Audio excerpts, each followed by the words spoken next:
શ્રી વરાહ મહાપુરાણની કથાને આગળ વધારીએ. ભાગ 11મો.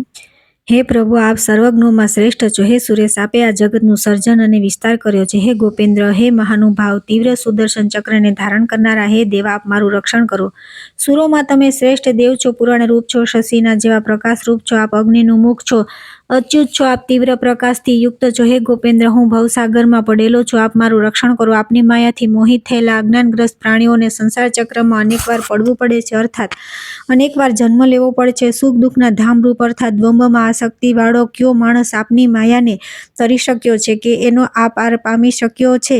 આપ અગોત્ર છો, રૂપ રહિત છો, તેથી આપનો સ્પર્શ થવા પામતો નથી. ગંધ રહિત છો, આપનો નામનો નિર્દેશ થઈ શકે તેમ નથી. આપ શ્રેષ્ઠ બ્રહ્મરૂપ છો, તેથી રૂપ, રસ, ગંધ આદિ તન્માંતરાઓનો આપનામાં સંભવ નથી. હે ગોપેન્દ્ર, જે જ્ઞાનીજનો આપની ઉપાસના કરે છે તે સંસારના બંધનમાંથી મુક્ત થઈ મોક્ષના અધિકારી થાય છે. આપ વાણી અને મનને અગોચર છો, વ્યોમરૂપ છો, આપ બ્રહ્મરૂપ હોવાનું આપનું કોઈ સ્વરૂપ નથી. આપ કર્મરહિત છો, આપ મંગલમૂર્તિ છો, સર્વશ્રેષ્ઠ છો. આપ ચક્ર અને કમળને હાથમાં ધારણ કરો છો એવું પુરાણમાં ઉપચારથી કહેવામાં આવ્યું છે. હે ભગવાન, હું આપને નિત્ય નમસ્કાર કરું છું. આપ ત્રિવિક્રમ છો, ત્રણેય જગત આપને આધીન છે. વિરાટ, સૂત્રાત્મા, અવ્યાકૃત અને તુર્ય રૂપ આપના ચાર સ્વરૂપો છે. તેથી આપ ચતુર્મૂર્તિ છો. વિશ્વ, જગત અને ક્ષિતિના આપ ઈશ છો. આપ શંભુ છો, સર્વવ્યાપક છો, તેથી વિભુ છો. ભૂતપતિ છો, સુર અર્થાત દેવતાઓના અધિપતિ છો. વિષ્ણુ છો, આપ અનંત સ્વરૂપ છો. આપને હું નમસ્કાર કરું છું. હે દેવ, આપ સર્વચર અને અચર જગતનું સર્જન કરો છો, આપ જ તેનો સંહાર કરો છો. હે દેવ, જ્યાં ગયા પછી યોગીઓ પાછા ફરતા નથી, ત્યાં મુક્તિની કામનાવાળા મને આપ શીઘ્ર લઈ જાઓ. હે ગોવિંદ, આપનો જય થાવ. હે મહાનુભાવ, આપનો જય થાવ. હે વિષ્ણુ, આપનો જય થાવ. હે પદ્મનાભ, આપનો જય થાવ. હે સર્વજ્ઞ, હે અપ્રમેય, આપનો જય થાવ. જય થાવ. હે વિશ્વેશ્વર, હે વિશ્વમૂર્તિ, આપનો જય થાવ. શ્રી વરાહ બોલ્યા.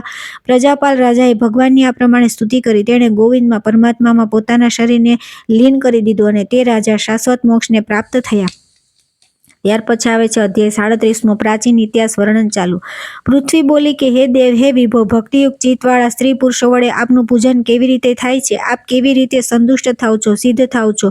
સૃષ્ટિ સર્જક હે ભગવાન, તે સર્વ ઉપાય મને કહો. શ્રી વરાહ બોલ્યા કે હે દેવી, હું ધનથી કે જપથી સિદ્ધ થતો નથી. હું તો ભાવથી ભક્તોને જ સાધ્ય છું. તો પણ ભક્તોની કાયાને ક્લેશ આપનારા વ્રતો હું તમને કહું છું. મન, વાણી અને કર્મ વડે જે માણસ મારું ચિંતન કરે છે તે માણસે પાળવાના વ્રત અંગેના નિયમો હું તમને કહું છું, તે સાંભળો. હે પૃથ્વી, અહિંસા, સત્ય, અક્રોધ, બ્રહ્મચર્ય આ માનસ વ્રતો કહ્યા છે.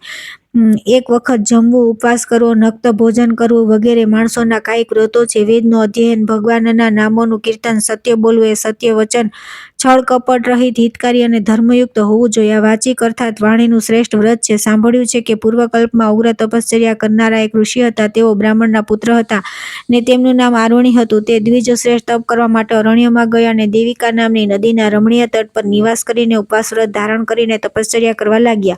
એક સમયે સ્નાન કરવા માટે તેઓ નદી પર ગયા. તેમાં સ્નાન કર્યા પછી તે વિપ્ર મંત્રનો જપ કરતા હતા. તેવામાં હાથમાં ધનુષ ધારણ કરેલા ઉગ્ર નેત્રવાળો યમરાજ જેવો એક મહાભયાનક વ્યાધ તે બ્રાહ્મણે પોતાની આગળ ઉભેલો જોયો. તે વ્યાધ તેમને મારી નાખી તેમના વલ્કલ વસ્ત્ર હરી જવા ઈચ્છતો હતો. તે બ્રહ્મઘાતક વ્યાધને જોઈને બ્રાહ્મણ ભય પામ્યા અને ક્ષુબ્ધ થયા. તે બ્રાહ્મણે નારાયણનું ધ્યાન કર્યું અને સમાધિ લગાવી ત્યાં જ બેસી રહ્યો. તે બ્રાહ્મણને હરિના ધ્યાનમાં લીન થયેલો જોઈને તેમની આગળ ઉભેલો રહેલો વ્યાધ હવે બીવા લાગ્યો.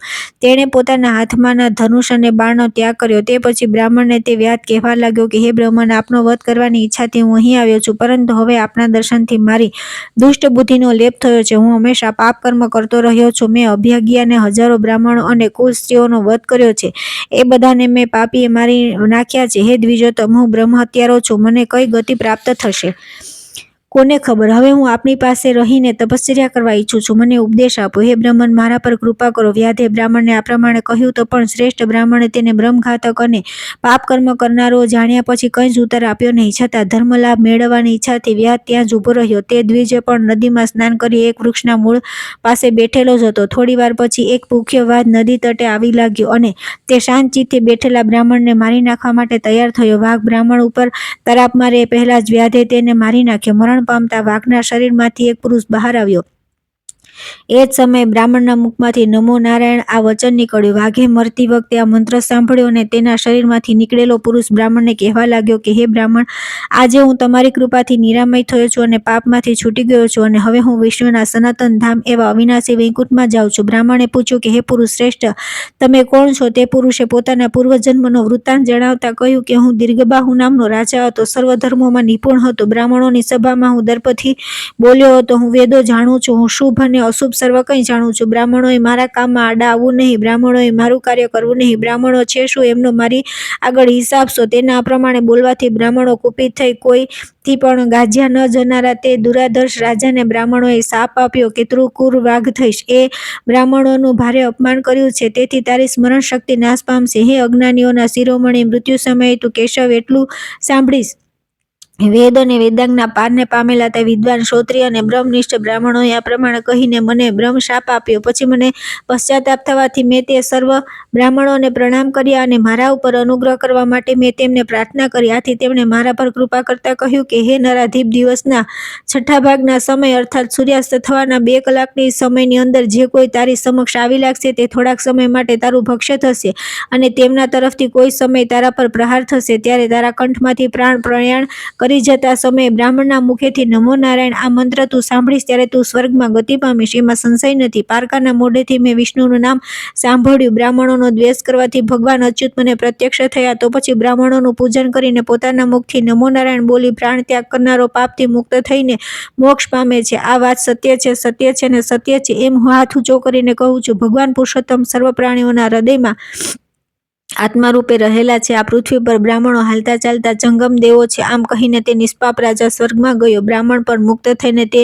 વ્યાનને કહેવા લાગ્યા. બ્રહ્મર્ષિ બોલ્યા કે હે સુવ્રત, વાઘ મને પકડીને ખાઈ જવા માટે તૈયાર થઈ રહ્યો છે. તેનાથી તમે મારું રક્ષણ કર્યું, તેથી હે પુત્ર, હું તમારા પર પ્રસન્ન થયો છું અને તમે વરદાન આપવા ઈચ્છું છું. તમારી ઈચ્છા હોય તે વરદાન માંગી લો. વ્યાધ બોલ્યો કે હે દ્વિજ, આપ મને જે કંઈ કહો છો તે જ વરદાન મને મળી ગયું. હવે આથી બીજો વર મેળવવાની મારે શું કરવું? મારે બીજું કોઈ વર જોઈતું નથી, મને ઉપદેશ કરો. બ્રહ્મર્ષિ બોલ્યા કે હે વ્યાધ, તું ભયંકર પાપોથી ઘેરાયેલો હતો. હવે મારા દર્શનથી અને દેવિકા નદીમાં સ્નાન કરવાથી તમે જ ચિરકાળ ભગવાનનું વિષ્ણુનું નામ સાંભળવાથી તારા સર્વ પાપો નાશ પામ્યા છે.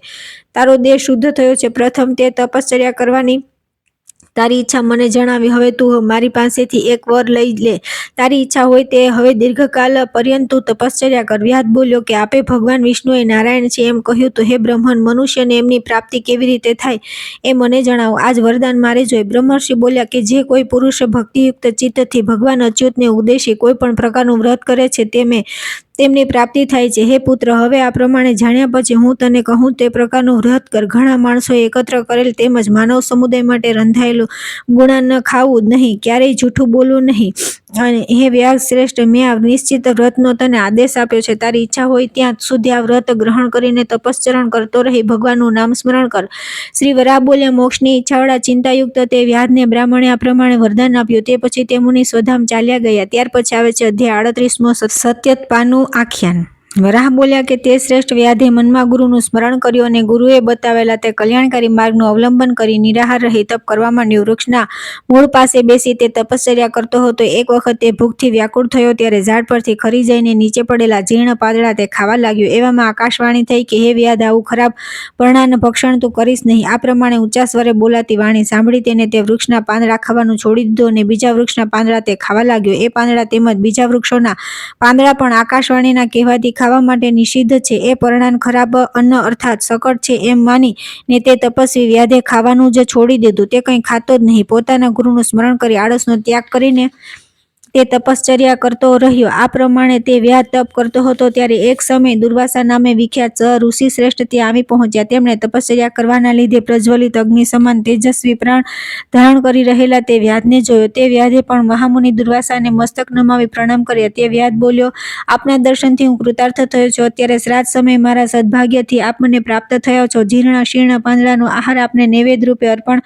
કરીને આપ દ્વિજ શ્રેષ્ઠનો હું સત્કાર કરું છું. આપને તૃપ્તિ પમાડું છું. આપ તૃપ્ત થાઓ થાઓ. પછી તે જિજ્ઞાસુ દુર્વાસાએ શુદ્ધ ભાવવાળા પવિત્ર અને જીતેન્દ્રિય તપસ્વી વ્યાધને ઊંચા સાદે કહ્યું કે હું ભૂખ્યો છું, તને જ ખાસ મળવા આવ્યો છું, માટે જવ, ઘઉં અને ચોખાની બનાવેલી સુંદર રસોઈ તું મને પીરસ. સારી પેઠે તૈયાર કરેલું ભોજન તું મને જમાડ. મુનિ દુર્વાસાએ તપસ્વી વ્યાધને આ પ્રમાણે કહ્યું. તેથી તે તો વિચારમાં જ પડી ગયો અને આ બધું કેવી રીતે બની શકે તેની ભારે ચિંતા તેને થવા લાગી. વ્યાધ આવી રીતે વિચારતો હતો ત્યાં આકાશમાંથી સિદ્ધિવાળું એક સુંદર સુવર્ણ પાત્ર તેની સમક્ષ પડ્યું. તેણે તે ઉપાડી લીધું. પછી ભય પામતો વ્યાધ દુર્વાસા મુનિને કહેવા લાગ્યો કે હે બ્રહ્મન, હું ભિક્ષા માગી લાવું ત્યાં સુધી આપ અહીં જ બિરાજો. આપ મારા ઉપર કૃપા કરી પ્રસન્ન થાઓ. આમ કહી વ્યાધ શ્રેષ્ઠ નગરથી બહુ દૂર નહીં અર્થાત સમીપમાં જ આવેલા એક વનમાં ગયો. ત્યાં તે જતો હતો ત્યારે વૃક્ષોમાંથી સુંદર સ્ત્રીઓ નીકળી આવી. તેમણે હાથમાં સુવર્ણ પાત્રો ધારણ કરેલા હતા. તેમના વિવિધ પ્રકારના અન્ન તેમણે વ્યાધને આપી તેનું ભિક્ષાપાત્ર શીઘ્ર ભરી દીધું. પોતાનું જીવન પ્રાણીઓના હિત માટે છે એમ માનીને તે વ્યાધ પોતાના આશ્રમમાં ભિક્ષા લઈને પાછો આવ્યો. તેણે મુનિ દુર્વાસાને જપ કરતા જોયા અને પ્રસન્ન મનથી તેણે પવિત્ર સ્થળે તેમની આગળ તે ભિક્ષા મૂકી. પછી ઋષિને પ્રણામ કરી તે વ્યાધ શ્રેષ્ઠ કહેવા લાગ્યો કે હે બ્રહ્મન, આ પગ ધોઈ લો અને પવિત્ર આસન પર બેસો. હે દેવ, મારા પર અનુગ્રહ કરો. વ્યાધે તે જિજ્ઞાસુ દુર્વાસા મુનિને આ પ્રમાણે કહ્યું. ત્યારે તે મુનિ બોલ્યા કે હે વ્યાધ, હું નદીએ જઈ શકું તેમ નથી, વળી મારી પાસે પાત્ર પણ નથી, તો પછી હું પગ કેવી રીતે ધોઉં? મુનિ આ પ્રમાણે કહ્યું. તેથી વ્યાધ વિચારમાં પડી ગયો અને મુનિ ભોજન કેવી રીતે કરી શકશે તે વિશે ચિંતા કરવા લાગ્યો. તે બુદ્ધિમાન વ્યાધે ગુરુનું સ્મરણ કર્યું અને દેવિકા નામની સરિતાના શરણે ગયો. નદીના શરણે જઈને વ્યાધ બોલ્યો કે હે શ્રેષ્ઠ સરિતા, હું વ્યાધ છું, હું પાપ કર્મ કરનારો બ્રહ્મઘાતક છું. તો પણ હે દેવી, હું આપના શરણે આવેલો છું, આપ મારું રક્ષણ કરો. હું દેવતાઓ સંબંધી જ્ઞાન ધરાવતો નથી, મને કોઈ મંત્ર આવડતો નથી, પૂજા કેવી રીતે કરવી તે હું જાણતો નથી, કેવલ મારા ગુરુજીના ચરણોનું ધ્યાન કરું છું. તેથી હું સદા મારું મંગલ થતું જોઉં છું. હે દેવી, હું આવ્યો છું. હે શ્રેષ્ઠ સરિતા, આપ મારા ઉપર દયા કરો. હે આ પગે જળ વહન કરનારી નદી, ઋષિના પગ ધોવા માટે આપ તેમની સમીપમાં પધારો. વ્યાધના પ્રમાણે કથનથી પાપોનો નાશ કરનારી દેવિકા નામની તે સરિતા દુર્વાસા મુનિ પાસે આવી લાગી. નદીને પોતાની પાસે આવેલી જોઈને દુર્વાસાને મહાન આશ્ચર્ય થયું. એમણે હાથ પગ ધોઈને આચમન કરી શ્રદ્ધા અને પરમ પ્રેમથી તે ભિક્ષાનું ભોજન કર્યું. પછી ક્ષુધાને લીધે દુર્બળ થઈ ગયેલા તે હાડકાના માળારૂપ વ્યાધને જોઈને દુર્વાસા મુનિ બોલ્યા કે હે વ્યાધ, તને સર્વ વેદો અને તેના અંગો, પદ, ક્રમ, ઘન, જટા, માળા આદિ તેના રહસ્ય સહિત તેમજ બ્રહ્મ વિદ્યા અને સર્વ પુરાણો પ્રત્યક્ષ થાવ. આ પ્રકારનું તે વ્યાધને દુર્વાસા ઋષિએ વરદાન આપ્યું અને આપ સત્યતા નામના અવિદ્યા ઋષિ થાવ એમ કહ્યું. દુર્વાસા ઋષિએ વરદાન આપ્યા પછી વ્યાધે તે મુનિને કહ્યું કે હે મુનિ શ્રેષ્ઠ, હે બ્રહ્મન, હું તો વ્યાધ છું, તો પછી વેદો હું કેવી રીતે ભણાવું? દુર્વાસા ઋષિ બોલ્યા કે હે આર્ય, આજે તારું પૂર્વ શરીર તું નિરાહાર છે તેથી નાશ પામી ગયું. તારું તપોમય શરીર જુદું પડી ગયું છે, એમાં સંશય નથી. તારું પૂર્વ જ્ઞાન નાશ પામ્યું છે, તું શુદ્ધ અને અવિનાશી જ્ઞાનને પ્રાપ્ત થયો છે. તારી કાયા શુદ્ધ છે, હું તને સત્ય કહું છું. એટલા માટે હે મુનિ, તને સર્વ વેદો અને શાસ્ત્રો પ્રત્યક્ષ થશે. ત્યાર પછી આવે છે અધ્યાય 39મો, મત્સ્ય દ્વાદશી વ્રત. સત્યતપા બોલ્યા કે હે ભગવાન, આપે જે બે શરીર હોવાનું કહ્યું તે હે બ્રહ્મ વ્રતાઓમાં શ્રેષ્ઠ મુનિ, કેવી રીતે બે શરીર સંભવે છે તેનું રહસ્ય આપ મને કહો. દુર્વાસા બોલ્યા ના, શરીરો બે નથી, એથી વિપરીત ત્રણ શરીર કહેવા જોઈએ. દેહીઓનું પ્રથમ શરીર તે ભોગ ભોગવવાની સ્થિતિવાળું, સર્વ પ્રકારના જ્ઞાનથી રહિત અધર્મરૂપ કહ્યું છે. બીજું સુવ્રત શરીર અર્થાત વ્રતાદિ આચરણ કરનારું અત્યંત ધાર્મિક શરીર જાણવું. ત્રીજું ઇન્દ્રિયોથી પર ધર્માધર્મના ઉપભોગ માટેનું શરીર વિચક્ષણ ધર્મવેતાઓએ ત્રણ પ્રકારના ભેદવાળું કહ્યું છે. પ્રાણીઓને વધ કરવાની વૃત્તિવાળું તારું પ્રથમનું પાપરૂપ શરીર હતું ત્યારે તું પાપી હતો, અત્યારે તું તપ કરે છે અને તેથી ઋજુભાવ અર્થાત સરળતા અને શુભ વૃત્તિને પ્રાપ્ત થયો છે, તે તારું બીજું શરીર છે. ત્રીજું તારું ધર્મરૂપ શરીર થયું છે, એનાથી તું વેદો અને પુરાણોના મૂળને જાણવા માટે સમર્થ થયો છે, એમાં સંશય નથી. શરીર જ્યારે 8 વર્ષની ઉંમર સુધીનું હોય છે ત્યારે પુરુષ ગમે તેવા આચરણ કરતો હોય છે. જ્યારે પુરુષના શરીરને 8 વર્ષ વીતી જાય પછી વિવિધ પ્રકારની ચેષ્ટા કરનાર થાય છે. બ્રહ્મવાદીઓ એક જ શરીરનો પૃથક ભાવે નિર્દેશ કર્યો છે. આ પ્રમાણે અવસ્થા ભેદથી તેને 3 પ્રકારનું કહ્યું છે. માટી અને ઘડો આ બે નામના ફરક જ જેવો કેવળ તેમના નામમાં ફરક હોય છે. બ્રહ્માંડાદિ વર્ણ માટે કર્મના 4 વિભાગ કહેલા છે. એમાંના બ્રાહ્મણ, ક્ષત્રિય, વૈશ્ય આ 3 નિત્ય વેદોક્ત કર્મ કરતા હોય છે અને શૂદ્ર એ 3 વર્ણોની શુશ્રૂષા સેવા કરે છે. આ વેદમાં વર્ણો માટે કહેલી ક્રિયા છે. આ ધર્મને સારી પેઠે જાણી લઈ જે બ્રાહ્મણ તપનું આચરણ કરે છે તે વેદ વચનોને આદર કરનારો બ્રાહ્મણ અવશ્ય મુક્તિને પામે છે. સત્યતપા બોલ્યા કે હે મહામુનિ, આપે પરબ્રહ્મ વિશે જ્યાં કહ્યું તેના રૂપને અર્થાત તેના આકારને મોટા મહાત્માઓ અને યોગીઓ પણ જાણતા નથી. તેનું કોઈ નામ નથી અને ગોત્ર નથી. એ નિરાકાર છે, એ સ્વરૂપ રહિત છે. તો સંજ્ઞા અને નામ વિનાના બ્રહ્મનો વેદોનું જ્ઞાન કેવી રીતે થાય? તેથી હે ગુરુ, એની જે સંજ્ઞા હોય તે મને કહો, જેથી એના વિશે હું જાણી શકું. વેદોમાં અને શાસ્ત્રોમાં પરબ્રહ્મ વિશે જે કહેવામાં આવ્યું છે તે વેદ પોતે પુંડરીકાક્ષ નારાયણ એવા ભગવાન હરિ જ છે. એ સ્વયં નારાયણ ઉત્કૃષ્ટ દેવ ભગવાન હરિ અને અનેક પ્રકારના યજ્ઞોથી અને દાનોથી પ્રાપ્ત થાય છે. હે ભગવાન, પુષ્કળ ધન હોય તો એ પ્રાપ્ત થાય. વેદમાં પારંગત ઋત્વિજોને તેમજ અત્યંત પુણ્ય કરેલા હોય તેવા માણસોને જ ભગવાન નારાયણ પ્રાપ્ત થાય છે, પરંતુ નિર્ધન માણસોને એ દેવની પ્રાપ્તિ કેવી રીતે થાય તે આપ મને કહો. હે વિપ્ર, વિત્ત ન હોય તો દાન આપવાનું બની શકતું નથી, અને ધન હોય છતાં પણ દાન આપવાની ઈચ્છા ન થાય, અને કુટુંબીજનોમાં ચિત્ત આસક્ત થયેલું હોવાથી પણ નારાયણ સર્વથી દૂર રહેલો જોવામાં આવે છે. સર્વ વર્ણોને સનાતન દેવની ગમે તેવી પરિશ્રમથી પણ પ્રાપ્તિ થાય તેવો ઉપાય આપ મને કહો. દુર્વાસા બોલ્યા કે તેના વિશેનું દેવ નિર્મિત ગુહ્ય અને શ્રેષ્ઠ રહસ્ય હું તમને કહું છું. પૂર્વકાળના ધરણીએ રસાતળમાં ડૂબતી વખતે નારાયણને પ્રાપ્ત કરવા માટે કરેલો પ્રયત્ન હું તમને જણાવું છું. પૃથ્વીનો પાર્થિવ ભાવ જળથી વ્યાપ્ત થઈ ગયો. જળમાં પૃથ્વી મગ્ન થઈ ગઈ, તેથી તે રસાતલમાં ગઈ. પ્રાણીઓને ધારણ કરનારી સુંદર પૃથ્વી દેવી રસાતલમાં ગઈ, તેથી તેણે જુદા જુદા નિયમો અને વ્રત તથા ઉપવાસ આદિથી સર્વવ્યાપક સમર્થ દિવ્ય એવા ભગવાન નારાયણની આરાધના કરી. ઘણા સમય પછી ગરુડ ધ્વજ વિષ્ણુ તેની આરાધનાથી પ્રસન્ન થયા. અવિનાશી ભગવાને પૃથ્વીનો ઉદ્ધાર કર્યો અને તેને પૂર્વની સ્થિતિમાં સ્થાપિત કરી. સત્યતપા બોલ્યા કે હે મહામુનિ, પૃથ્વીએ ક્યાં ઉપવાસ અને વ્રત કર્યા તે આપ કૃપા કરી મને કહો. દુર્વાસા બોલ્યા, માર્ગશીર્ષ માસમાં દશમીના દિવસે જીતેન્દ્રિય થઈને મનના સંયમપૂર્વક યથાવિધિ દેવનું પૂજન કરવું અને હોમ કરવો, પવિત્ર વસ્ત્ર ધારણ કરવાને સારી રીતે પક્વ કરેલા હવ્યાન્નનું ભક્ષણ કરવું, પછી 5 પગલાં ચાલવું અને હાથ પગની શુદ્ધિ કરવા માટે તેને પ્રક્ષાલન કરવા, તે પછી ક્ષીર વૃક્ષ અર્થાત દૂધ ઝરતા વૃક્ષોનું 8 આંગળ લાંબુ દાંતણ કરવું, કોગળા કરવા અને મુખ ધોઈને 3 વાર આચમન કરવું, તે પછી શરીરના આંખ, કાન, નાક, મુખ અને ગુહ્ય ભાગના 9 દ્વારોને સ્પર્શ કરી શંખ, ચક્ર, ગદાને ધારણ કરનારા પીતાંબર પરિધાન કરેલા સર્વજીનોથી પૂજાયેલા પ્રસન્ન મુખવાળા ભગવાન જનાર્દનનું ચિરકાલ પર્યંત ધ્યાન કરવું, પછી હાથમાં જળ લઈને ભાવપૂર્વક જનાર્દન પ્રભુને અર્ધ્ય આપો. તે પછી હે મહામુનિ, તે સમયે આ પ્રમાણે બોલું કે હે પુંડરીકાક્ષ, હું એકાદશીના દિવસે નિરાહાર રહીશ, હું કંઈ ખાઈશ નહીં, હું બીજા દિવસે ભોજન કરીશ. હે અચ્યુત, મને આપના શરણમાં લો, આપ મારું રક્ષણ કરો. આ પ્રમાણે કહી નમો નારાયણ આ મંત્રનો જપ કરતા રહીને રાતે વિધિપૂર્વક દેવાધિદેવ ભગવાન જનાર્દન વિષ્ણુના સમીપમાં શયન કરવું. સવારે સમુદ્રમાં મળનારી અથવા બીજી કોઈ પવિત્ર નદી અથવા તળાવ પર જવું અને ત્યાંથી એકાગ્ર ચિત્તે નીચેના મંત્ર ભણી શુદ્ધ મૃત્તિકા અર્થાત માટી ઘરે લાવી.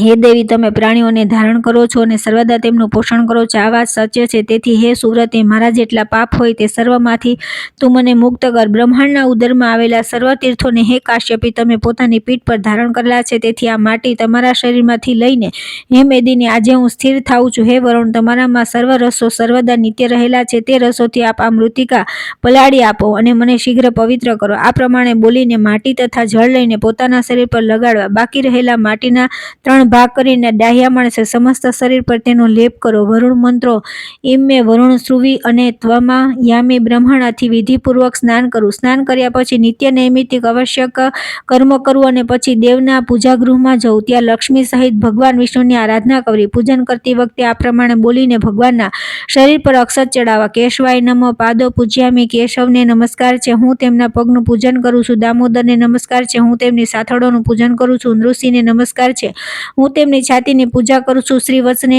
ધારણ કરનારા દેવને નમસ્કાર છે, હું તેમના કોષ્ઠનું પૂજન કરું છું. હે કૌસ્તુભ મણીને વસ્ત્ર રૂપે ધારણ કરનારા ભગવાનને નમસ્કાર છે, હું તેમના વક્ષસ્થલનું પૂજન કરું છું. શ્રીપતિ તથા ત્રૈલોક્ય વિજયને નમસ્કાર છે, હું બંને બાહુઓનું પૂજન કરું છું. સર્વાત્માને નમસ્કાર છે, હું તેમના શિરનું પૂજન કરું છું.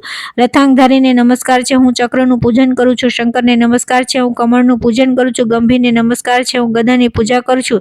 શાંત મૂર્તિને નમસ્કાર છે, હું કમળની પૂજા કરું છું. આ પ્રમાણે સર્વશક્તિમાન દેવોના દેવ ભગવાન નારાયણનું પૂજન કરવું. પછી તેમની આગળ 4 કુંભ મૂકવા, તેમાં તલ અને સોનું નાખવું અને તેમને જળથી પૂરા ભરવા. એ કળશોને માળા પહેરાવી. આ 4 કળશમાં સમુદ્રની ભાવના કરવી. તેમની વચ્ચે શુભ પીઠસ્થાનની બાજટની સ્થાપના કરવી. તેના ઉપર શ્વેત વસ્ત્ર પાથરવું. કળશ સુવર્ણના, ચાંદીના, તાંબાના અથવા તેલાકડાના હોવા જોઈએ. એ જળથી ભરેલા કળશો ઉપરના પાત્રમાં મત્સ્યની સુવર્ણ પ્રતિમા મૂકવી. સોનું, ચાંદી, તાંબુ આદિ ધાતુના કળશ ન મળી શકે તો ખાખરાના પાનનો દાંડિયો ધાતુના કળશના અભાવમાં ઉપયોગમાં લઈ શકાય. કળશ ઉપર તરભાણામાં સુવર્ણની મત્સ્ય પ્રતિમા મૂક્યા પછી સર્વ અવયવોથી સંયુક્ત અને સર્વ આભરણોથી ભૂષિત ભગવાન જનાર્દનનું અનેક પ્રકારના ભક્ષ્ય, ફળો, પુષ્પો, ગંધ, ધૂપ અને વસ્ત્રોથી યથાવિધિ પૂજન કરવું. એ મત્સ્ય પ્રતિમામાં ભગવાન જનાર્દન અર્થાત વિષ્ણુની ભાવના કરી તેમનું પૂજન કર્યા પછી ભગવાનની પ્રાર્થના કરવી કે હે દેવ, આપ મત્સ્યનો અવતાર ધારણ કરીને રસાતલમાં ગયેલા વેદો લઈ આવ્યા હતા, તેવી રીતે હે કેશવ, મત્સ્યરૂપથી આપ અમારો ઉદ્ધાર કરો. આમ બોલીને રાત્રે તેમની આગળ જાગરણ કરવું. પછી બીજા દિવસે નિર્મળ પ્રભા સમયે 4 વૈદિક બ્રાહ્મણોને તે 4 કળશ પોતાના વૈભવ પ્રમાણે શણગારી આપી દેવા. પૂર્વ દિશાનો કળશ બહુ રૂચાવાળા ઋગ્વેદી બ્રાહ્મણને આપો. દક્ષિણ દિશાનો કળશ છંદોનું અર્થાત સામવેદનું ગાન કરનાર સામવેદી અર્થાત છંદોજ્ઞ બ્રાહ્મણને આપો. યજુ શાખાવાળા યજુર્વેદી બ્રાહ્મણને પશ્ચિમ દિશાનો કળશ આપવો અને ઉત્તર દિશામાંનો કળશ પોતાની કામનાની પૂર્તિ થવા માટે અથર્વવેદી બ્રાહ્મણને આપવો. આ પ્રમાણે કળશદાનનો વિધિ કહેવામાં આવ્યો છે. પૂર્વ દિશામાં ઋગ્વેદ પ્રસન્ન થાવ, દક્ષિણમાં સામવેદ, પશ્ચિમ દિશામાં યજુર્વેદ અને ઉત્તર દિશામાં અથર્વવેદ પ્રસન્ન થાવ, સંતુષ્ટ થાવ. આ ક્રમથી સર્વ વેદો પ્રસન્ન થાવ. આમ બોલું. સુવર્ણની મત્સ્ય પ્રતિમા આચાર્યને ગંધ, ધૂપ વગેરેથી તથા વસ્ત્રોથી પૂજન કરી આપી દેવી. જે આ ક્રિયા મંત્રના રહસ્ય સહિત કરી વિધિપૂર્વક આચાર્યને દાન આપે છે તેને દાનનું કરોડ ગણું ફળ મળે છે. અજ્ઞાનવશ થઈને જે પુરુષ આચાર્ય પ્રત્યે આનાથી વિરુદ્ધ રીતે વર્તે છે અર્થાત ગુરુનું પૂજન કરતો નથી અને તેમને દાન આપતો નથી, તે અધમ પુરુષ કરોડો જન્મ સુધી નરકમાં પડી અનેક યાતનાઓ ભોગવે છે. મંત્રોના વિધિ વિધાનનો ઉપદેશ આપનાર પુરુષને બુદ્ધજનો ગુરુ કહે છે. આ પ્રમાણે વિધાનપૂર્વક ગુરુનું અર્થાત આચાર્યનું પૂજન કરવું અને પોતાની શક્તિ પ્રમાણે બ્રાહ્મણોને ભોજન કરાવવું અને દક્ષિણા આપવી. કળશના ઉપર મૂકેલું તલ સહિતનું તામ્રપાત્ર તથા કળશની અંદર જળમાં નાખેલું બીજું જે કંઈ દ્રવ્ય હોય તે કુટુંબવાળા ગૃહસ્થ બ્રાહ્મણને આપવું. દેવને નૈવેદ્ય અર્પણ કરવું અને બ્રાહ્મણોને ઉત્તમ પ્રકારનું ભોજન આપવું. દૂધપાક આદિથી બ્રાહ્મણોને તૃપ્ત કરવા. તે પછી મૌન ધારણ કરી જીતેન્દ્રિય થઈ બાળકો સાથે યજમાને પોતે ભોજન કરવું. આ પ્રમાણે ધરણી વ્રત કરનાર મનુષ્યને જે શ્રેષ્ઠ પુણ્ય ફળ મળે છે તે હે જ્ઞાનીઓમાં શ્રેષ્ઠ તમે સાંભળો. હે સુવ્રત, જો મારા 1000 મુખ હોય અને હે મહાવ્રત, બ્રહ્માના આયુષ્ય જેટલું જો મારું આયુષ્ય થાય તો જ આ ધર્મનું ફળ કહી શકાય. તેમ છતાં હે બ્રહ્મણ, સંક્ષેપથી તે હું કહું છું તે તમે સાંભળો.